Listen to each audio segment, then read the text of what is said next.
Thank you so much, Landry, and the entire panelists and attendees. As Landry said, my name is Prince Papa. Work with 350 as the Sub-Saharan Field Organizer, and I am based in Nairobi, Kenya. So I would like to take us through DeCOALonise Africa and its genesis. So DeCOALonise Africa is a movement that was inspired by the growing number of activists, communities and organizations that are resisting coal power plants and coal mining in Kenya. And they were under the DeCOALonise.org. Initially, the struggle was only confined in Lamu, which is a small island at the coastal sides of Kenya, bordering the Indian Ocean. And local communities under Save Lamu were really trying to stop this proposed coal power plant. But later on, there was a proposed coal mining site in Kitui, very far away from Lamu. And the partners who were supporting the Save Lamu organization, after days and months of strategizing on branding, narrowed down on DeCOALonise.org. Now, are these struggles only confined in Kenya? Absolutely no. The struggles are taking place all over the continent. If you look from Senegal to South Africa, from Ghana to Mozambique, more and more communities or campaigns are merging up, are winning, but in the darkness. And I want to go at some of the examples and successes that we are having in the continent that might not be able to see the line of the light. And in that case, I'll go to why the DeCOALonise movement.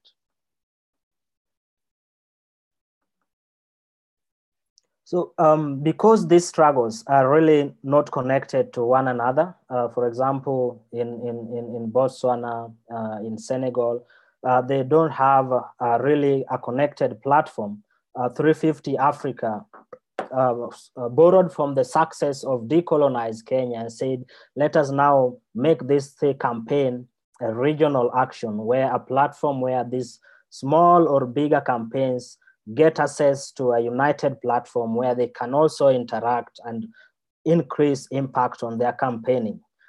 And joining DeCOALonise and having these struggles connected, we'll have that African-wide perspective of a clear fight, one fight, targeting both the new and old existing coal power plants. And we're gonna go to some of the examples of movements that are already there and really winning this campaign against coal energy. Example one, I'll go to Ghana. There is a great team called Ghana Reducing Our Carbon. It's 350 Ghana, an affiliate of 350.org. After several months of campaigning against a proposed power plant in an area called Ekumfi, and also with the success of a change of government, where the new government really promised to work on 100% renewable energy. The team, through the use of partners also and community support, were able to convince the new government that the only way to go is renewable energy. And right now they have embarked on a great campaign called Renewable Energy for Communities to try to push the government to implement on its manifesto. Secondly, I will go to South Africa.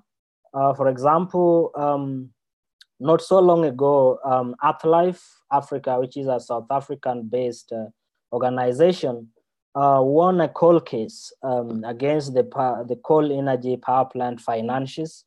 And this energy was hugely celebrated and highly celebrated with the people who could assess this news. But to some people, they were not still aware that a win like that was taking place in Africa, in South Africa. And that's why, as 350 Africa, we want to bring a platform where all these campaigns, we can have a go-to platform. We can have a go-to site where every person who wants to know the fights going on in which country, where we have it there for you. And where you can also interact. For example, GROC in Ghana via DeCOALonise platform, will be able to interact with Earth life in South Africa. And this will make it really access for people to be exchanging their ideas. And yeah, I'll stop to that, and I'll just take it back to our facilitator, Landry. Thank you so much. Thanks, Papa, for the DeCOALonise introduction. Extremely useful. And as you may have seen it, also there is a DeCOALonise.Africa website. If you'd like to get more info, please check out that website.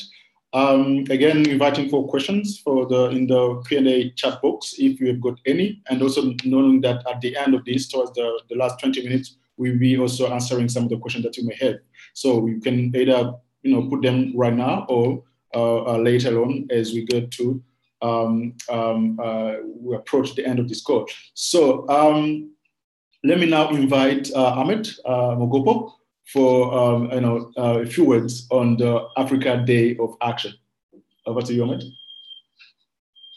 Great, thanks so much, Landry. And hello, everyone. My name is Ahmed, and I'm a South African campaigner based in Johannesburg. So just following off Papa's presentation on the DeCOALonise network, I'm going to talk about a regional day of action, which is a moment for us to show a united African resistance against coal-fired power.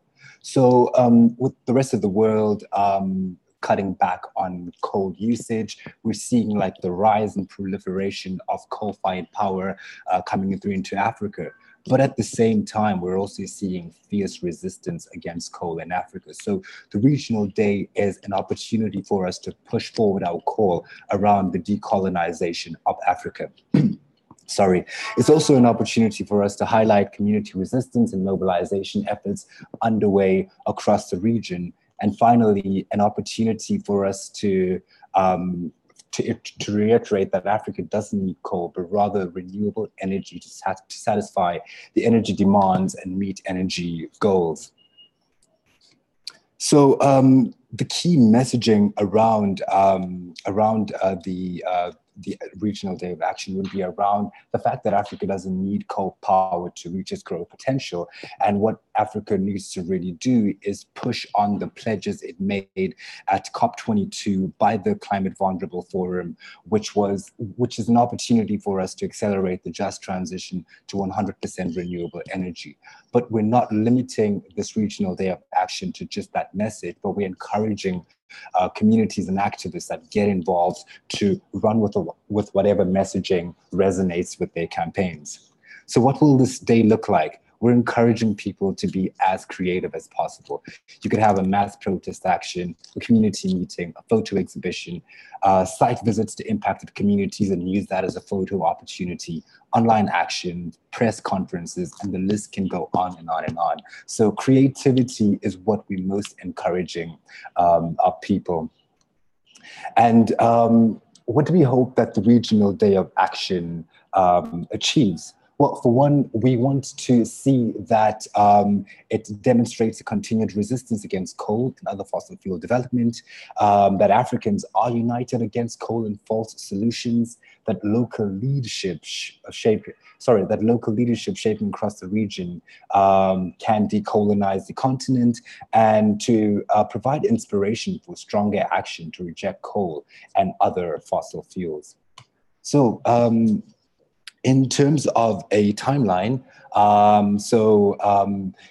the crux of this call is to try and get a sense of whether you as a campaigner in the continent would be interested in joining the regional day of action. So from today to the middle of this month, we'll be having conversations with you and others around joining this mobilization.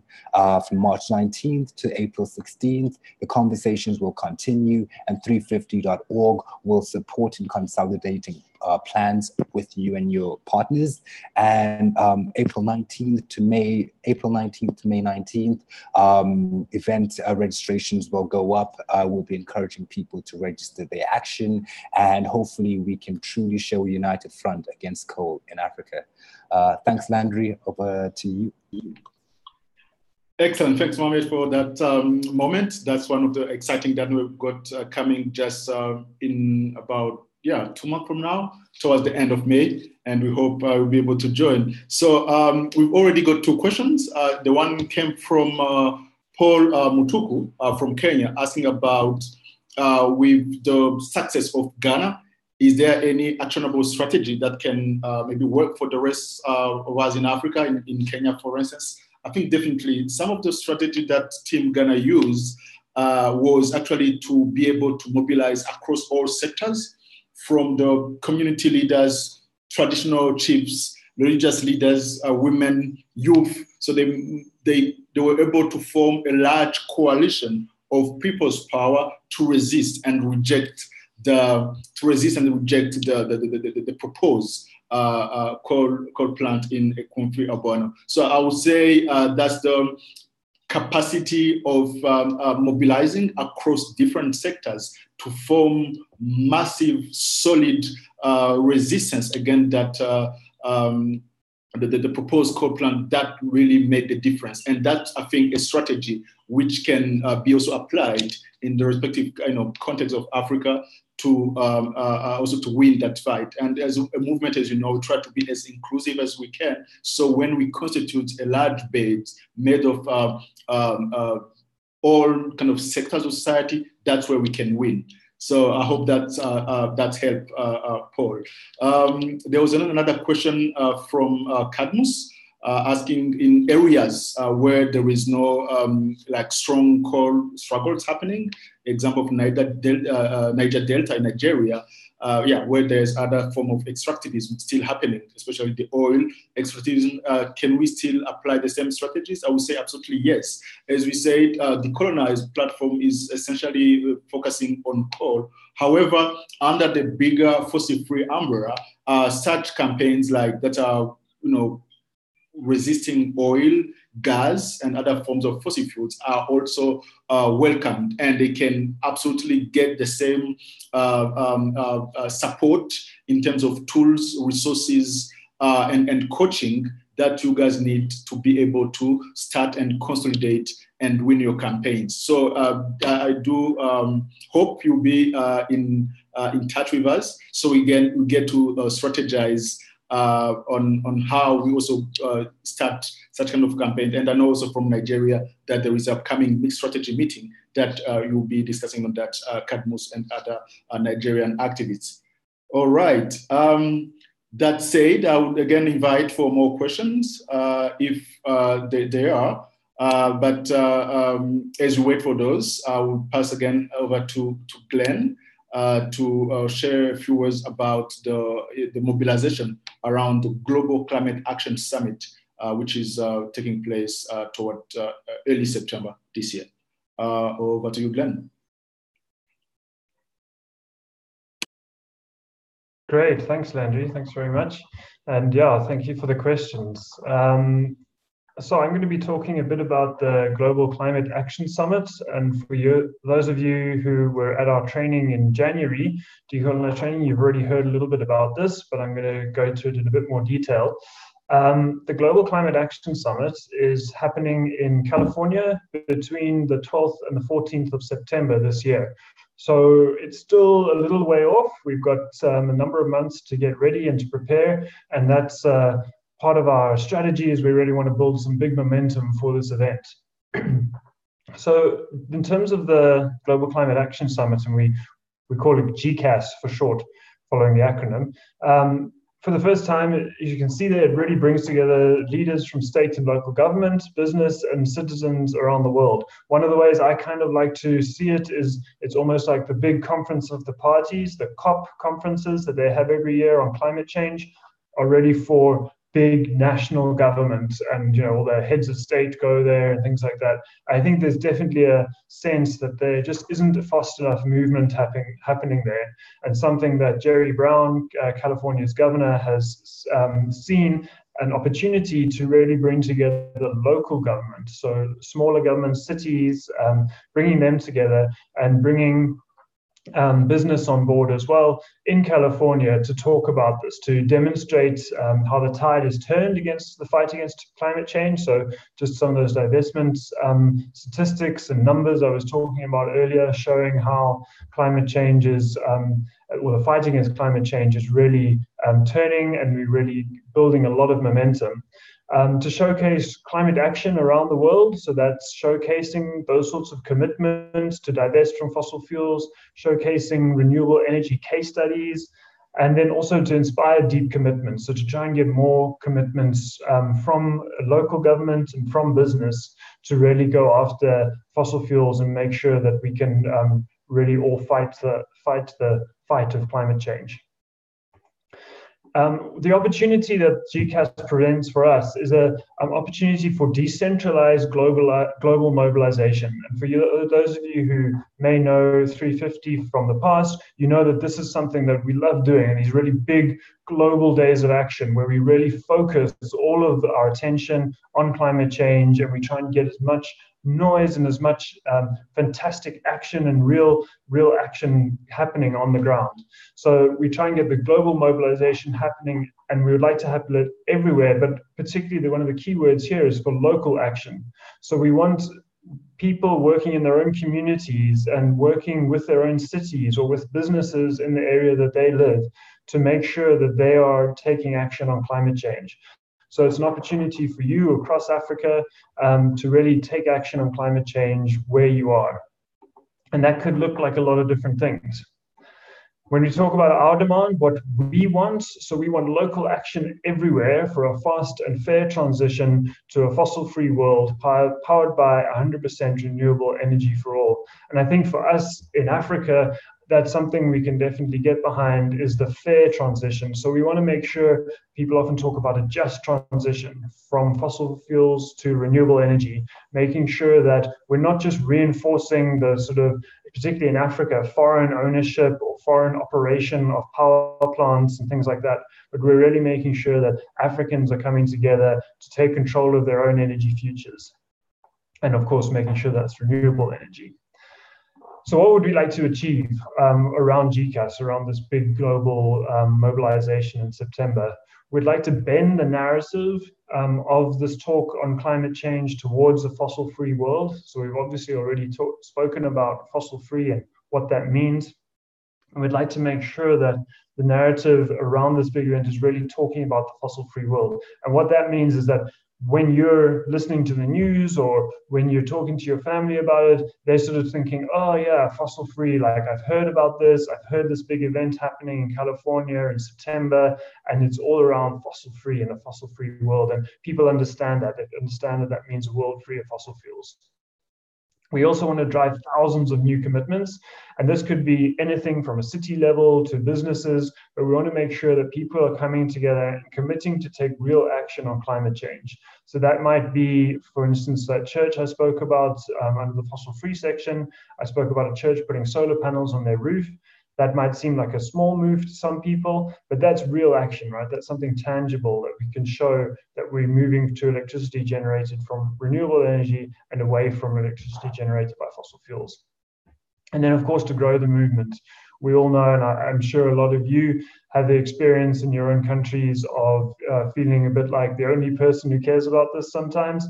Well, this is our chance to try and get more people involved and to get more people on board to fight against fossil fuels. So this is also fits into an arc of mobilization in 2018. And what we mean by that is it's sort of building on other events, and there'll also be other events coming after it. So it's not just a once-off. Between April and June, we're going to be talking about break free and having just transition conversations around that. And then in July to September, we'll be mobilizing around iconic projects that are happening. And when we talk iconic projects, it could be a big coal-fired power plant or an oil pipeline or something. And then obviously in September is when GCAS will take place. And then between October and December, we obviously get into the COP side of things and the Reclaim Power movement. And then COP24 will be taking place in Poland towards the end of the year. So that's sort of setting it in a sort of arc of different mobilizations that are happening. So coming back to GCAS, what could it look like and feel like? And one of the things here is we're waiting for your ideas, right? This is the chance that we'd like you to put forward your ideas, what you'd like to see this mobilization come across as. And if you look forward, the sorts of things we're thinking of, and we've been quite vague here, for instance, in the newspapers, talk of local climate leadership outstripping national commitments. So, even though they're not doing enough at COP, we're taking real action here. On the nightly news, it's leaders alerting to a new people-powered climate direction. The success of the movement is just inevitable, and leaders are following communities. So really a chance for us to lead on climate change. When we think about the sort of imagery around GCAS and what we might want to use, there are a couple of posters that we put together that look they look similar, but it's just an idea of the kind of people-powered movement that we want to see happening.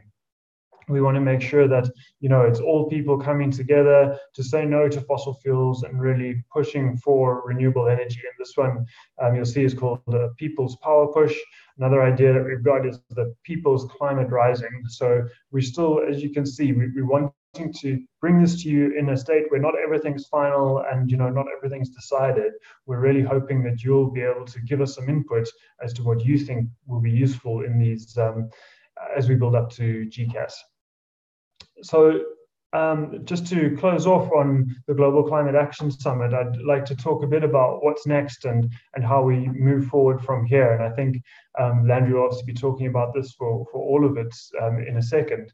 But we're really keen to co-create this mobilization, to co-create the mobilization around the Global Climate Action Summit with you, with our partners. We have a lot to figure out still, and we'd love to work with you on it. We'd love to hear your ideas and bring them to us. Like I mentioned, we already spoke a bit about GCAS at the DeCOALonise.Africa training that we had earlier this year. And one of the ideas that came up from that was around mini summits across Africa. So essentially people hosting a much smaller summit, maybe getting 1 or 2 speakers, maybe showing a video, and really trying to get commitments happening on the local level.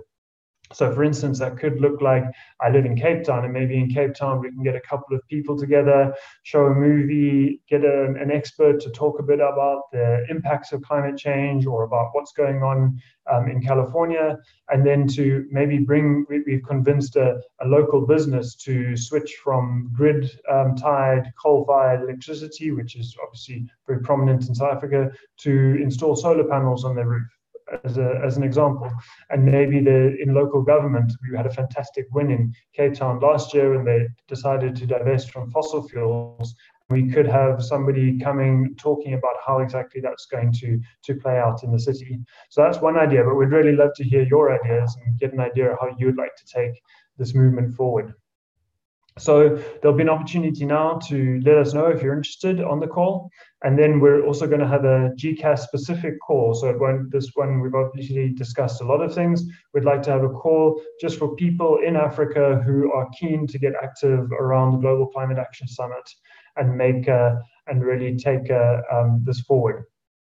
So let us know here, and then we can also add you to a GCAS Google group, so you'll get emails and it's a global group from people across the world organizing on this, and we'll set up a steering group to draft the plan that we can then take back to everybody and hopefully get more people on board.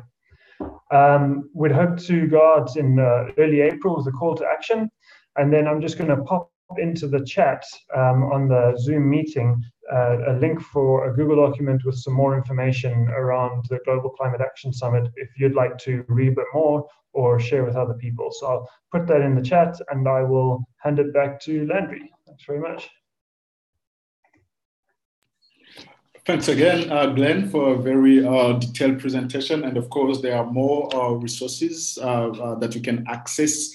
And starting with the one Glenn had just said, if you'd like to learn more about the GCAS, and also inviting more questions, right? Inviting more questions. There are some that were asked about the resources to different events that we are planning here. I said all will depend on the quality of your event. So if based on the quality and the strength of those, Prefect will be providing small grants to your event. However, we do encourage also you mobilizing local support. So we put together our resources and our effort and our means to make this moment successful. So if you've got more questions, I think this is the moment. You can either type or raise the questions here on the call. So we try our best to also answer some of those. So this is your moment.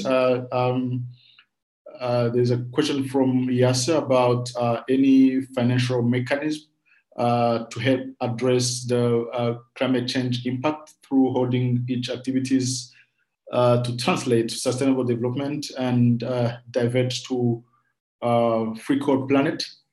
I think this is an open question to panelists. I don't know who would like to take on that. Yeah, Glenn, maybe, I don't know if you've seen the question on the chat. Yes, sure. Yeah. Thanks, Yasser, for the question. So we definitely want to empower local activists to take action, like you're saying, and address climate change. And so this is one of the ways we'll do that. And if you need some financial resources or even other resources, we've got amazing resources on the website. We've also launched some online skill ups that you can take to help you with organizing. And once you've got a good idea of what you'd like to do, I would encourage you to join the further calls. And as we really get down to the nitty gritty of the planning of these different big days of action, then we can definitely talk more about your ideas with you and hopefully support you in really making them happen. And if that includes financial support, we'll definitely be able to help you with that. They're not huge grants. We're not going to be able to pay salaries or anything like that. But if there is a venue hire, for instance, and things like that you'd like us to get involved with and help you out with, we'd love to see that happen. This is largely how we operate, is through other people and through sort of the passion of people on the ground. So if we can help with that, then please let us know, and we'd love to do that. And the way to do that is to get involved with the next calls. There's a poll going up on the Zoom webinar. You can say which ones you'd like to get involved in, and that's the way to really get involved in these different initiatives. So we hope to see you there. Thanks, Landry. Thanks, Glenn. And I just want also to point out that link about the online skill up courses, which is up there, which is a tool, actually a page with a lot of tools and resources for organizers, to tap into and adapt in the specific context to be able to organize and plan for the upcoming moments. So this is something that I would like to highlight as well.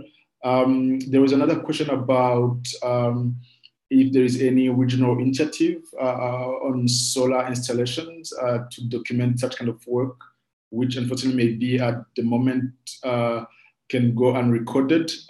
Personally, I'm not aware of that. So I'm gonna check with the panelists if you are aware. Yeah, Glenn? Yeah, thanks, Andy. I was just actually typing an answer to you, Sunny. I was going to say, I don't know of one database. I do know there's a database for coal, for instance. It's called Coal Swarm, where you can see what coal projects are around. And we've just done some updating of that database, which I can send to anyone who's interested, which shows, what coal projects are happening around the continent. We did actually do some work around renewable energy as well. So it's not just solar, but it's solar and wind and other renewable energies, geothermal and things like that. So if that would be of interest to you, then I've got I'm sure I can get your contact details through Chris, and I can send it your way. It's not very thorough, I must warn you, not to get your hopes up, but it does have quite a bit of information about solar installations that are happening across the continent. And if anybody else on the call maybe knows of other installations or databases of installations that are happening, then please let us know, and we'd always like to add to that. And we've also got some great case studies and things that we can hopefully share with you too. Thanks, Landry. Thank you very much, Glenn. I was quickly also answering a question about whether we've got any campaign which is targeting AFDB. AGM that we know is happening around mid-May. Say that we are still discussing and strategizing internally how we can incorporate kind of online campaigning. We've also across the continent, but also collaborating with our colleagues in Asia, because that AGM is going to take place in Korea. So we would like to see how we can integrate a component of that campaigning, essentially through online mobilization, targeting AFDB as one of the founders on the continent. So this is something that we are still analyzing internally, and going to be also clarified when we finalized all the action that we can do under the regional day against coal in Africa. So yeah, we're still getting more questions and answering as they come. Right, there's a law through to Nigeria to ask questions live. Yeah, if there's any question that you'd like to, please do that. So we try our best with the help of the panelists to answer them. Yep. Okay, thank you. Great, very first call. I'm very happy the way the call is well coordinated. Now, I have this question bugging me. It's about the quality of solar panels in Africa. So we are preaching decolonize. We are preaching that people should shift to renewable energies. But over the years, we've noticed that the quality of the renewables, particularly solar in Africa, have, I would say, don't work, in quotes, and because this is what the other people we preach to them keep giving us examples. Oh, this solar thing you keep talking about don't work. Can we look for a platform that we can, I don't know, have a system to standardize the quality of these products or something, you know, so that we are sure of what is coming in, particularly from Asia into Africa, so that we don't get this backtrash of people telling us, oh, this solar doesn't work. Okay, this one was installed last year and it's not working, and things like that. I've been bugged about this for some time, but I think it's important we look for a system, you know, to see how we can term this very bad image that is creating on us, those campaigning for renewable energy. Thank you. Thank you, Michael. Yeah, Glenn, you can answer maybe Sunny's question, then I go to answer Michael after you, if that's okay. Great, yeah. So Sunny was just asking about whether we've got any initiatives to target the youth and high school learners. So ourselves as Fossil Free Africa, sorry, 350 Africa, we do work with youth and high schools, but we really try to work with people who come to us and sort of bring their passion that we can work with them. So in this particular context, with regards to fossil free and to decolonize, if you have an idea around working with the youth or working with local high school students, then we'd love to hear that, and we'd love to make that a part of the bigger fossil free narrative. So if that's an idea that you already have, then absolutely, like bring it onto the next call around fossil free or around the African Day of Action, for instance. You could do something around that, or even around GCAS. Maybe you can work with a local high school or a local youth group around some sort of commitment that you can bring to the Global Climate Action Summit table, so to speak. That would be fantastic. So yeah, definitely, please get back to us, and yeah, we'd love to take that forward with you. Over to you, Landry. Yeah, thank you for that answer. Just to come back again to the question of Michael about the poor quality of solar panels that we've seen happening. I think it's not only, as someone said, it's not only about the kind of poor quality of this kind of product. There are other products as well that may come to that are coming to Africa with quality is not that good, that strength, that can lead to people thinking that like maybe the RE like revolution is not happening. So I think this is a very important question that like campaigning organization like ours can also discuss with our partners and allies in this front, so we see how we can lobby at national level wherever possible to get to the point where we there is a kind of stricter control of the those kind of product coming in the countries. So it can be like a case by case kind of advocacy effort, but also noticing and recognizing that there are also how can I say, with this product coming in and some of the population looking for cheaper options, that's also something that we can't deny that we know is existing. So it's always good to have multiple options saying, look, this can last up to this maybe lifespan, and these are more durable, more long term, and try to prioritize or promote those kind of products that are more durable and more solid. So this is a kind of a discussion to have, and also I want to thank also Sunny about the contribution, your contribution in answering this question. So it's something to continue reflecting on. I don't know if there's any other question which is not yet answered that we can maybe answer live before we go in the last part of this this webinar, which is actually looking at people's interests in the different moments and project that we are having. Any question which is still unanswered?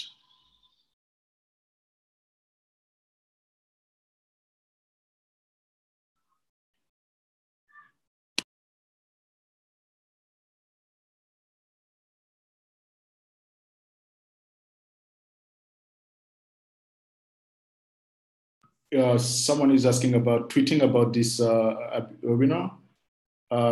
Chris, I believe yes, but I will leave it to you. Yes, the answer is yes. We can definitely tweet and actually even make an announcement about the upcoming one next Tuesday. So folks know in advance about about this, and maybe you can have more participants joining this tweet. Glenn? Yeah, so I think if you follow 350 Africa on Facebook or Twitter, you'll see we've been sharing information about both of these calls, the one today and the one on Tuesday. So you can have a look at those, and definitely it would be great if you could share it. We'd love to have more people on board, and I think a lot of you would have got an email about it, and you're very welcome to forward that to people too. Excellent. The hashtag is DeCOALonise, as Chris had just put there, and hope to have more folks joining. And as we approaching the end of our time here, I'd like to point your attention to the poll result that we've got. Then we can get to that two questions that are just coming in. So the 7 people out of 10 are considering joining the fossil-free, 8 out of 10 decolonize, none after well distributed, 7, 8, and 9, 9. So thank you very much all for this. So we make sure that we follow up individually. So we have separate calls on this to go a little bit deeper as we get to plan about this moment. So I think everyone has kind of voted or shown interest in any of this moment.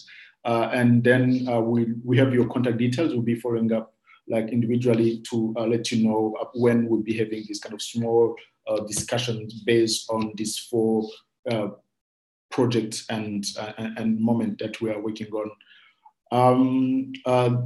Then, since we still have a few moments, yes, there is another question from Paul.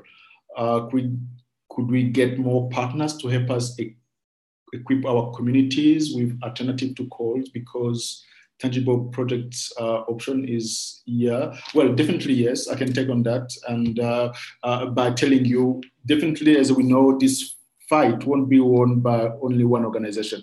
Ourselves and our like 350 small communities, NGOs, CBOs can't win this fight unless they come together into stronger coalitions, stronger networks. So yes, let's be inclusive, let's be open for collaboration, explain what we want to achieve, sell that idea, explain the motives why we are against coal and we are pro renewables, and let's try to get as much as partners joining and supporting as possible. There is another question from Cadmus. I don't know if there's any of the panelists who would like also to take on that.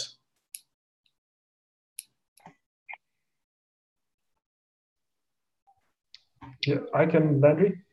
Yeah, if you can, yeah, please. Sure. So the question was about making renewable energy suppliers and dealers as partners in the projects and movements or campaigns.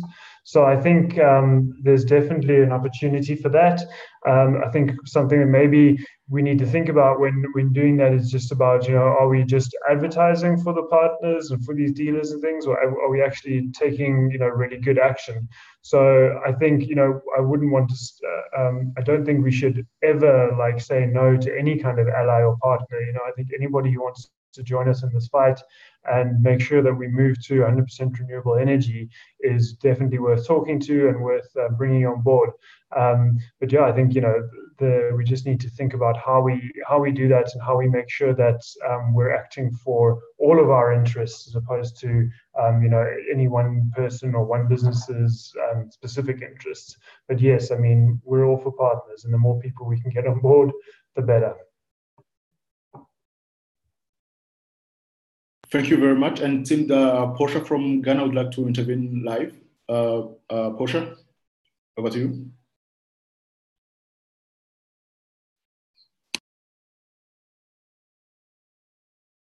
Portia, if you can hear us. If not, maybe you can just type.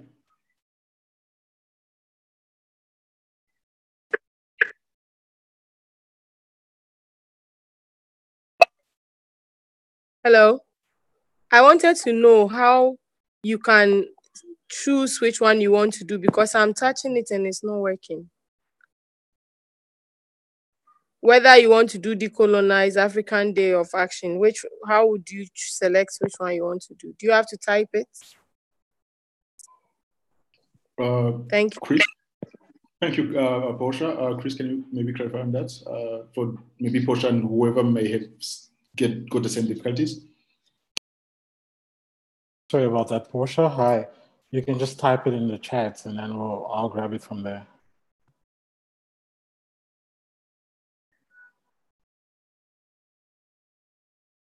All right. So I think that was a great call. Thank you all for the time, the contribution, the questions, and input in this first DeCOALonise webinar. I thought you find it interesting and you learned something out of this upcoming plans and very exciting moment that we'll be having throughout this year. And of course, as we said, we'll be in touch individually based on the interest that we've manifested in the 4 project and moment. So you are aware of the next step after this. And again, reminding you, there is an upcoming one,